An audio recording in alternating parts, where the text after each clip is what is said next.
Hello Patriots, welcome back to another video, and today we're going to talk about short-term rental platforms such as Airbnb and their impact on the housing market.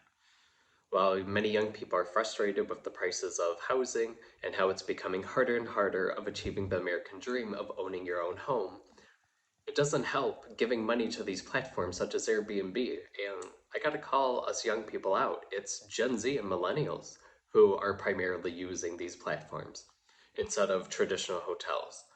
And we know it's gotten to the point that these platforms are essentially no longer cheaper than a hotel. And we know they're taking away single family homes that can either be owned or at least temporarily rented by individuals. And now, while some people try to say that rental property shouldn't even exist, there should be no landlords, but this isn't always practical because what about people who are temporarily moving across the country, such as going to school, or maybe there's a job opportunity that they want to take advantage of for 2 to 3 years before they move back to where they want to be? We need rental properties as well, but that's a tangent for another day.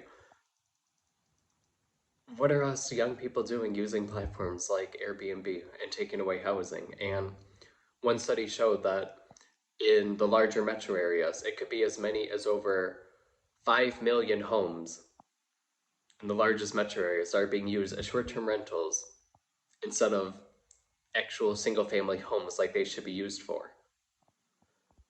I mean, come on. Especially when we know that it's no longer competitive with the prices of hotels, with the crazy cleaning fees, the fact that you have to take the trash out yourself with these platforms in some cases, which you don't have to with hotels. What's the point of renting it? Especially when, not to be too harsh on us young people, but also young people order out too much on food on Uber Eats app, where $5 of fast food quickly becomes $40. So it's not like you're cooking huge extravagant meals when you're renting out these Airbnbs either. So you're not renting it out for the kitchen. You're not renting it out because some of the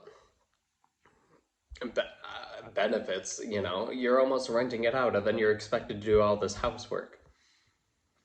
I've seen way too many videos of people complaining that they reserve an Airbnb and then they're expected to do the laundry and wash all the bedding before they leave the premises.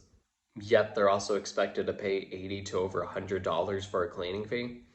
What are you paying for such a large cleaning fee if you're washing the bedding yourself and doing all this housework yourself?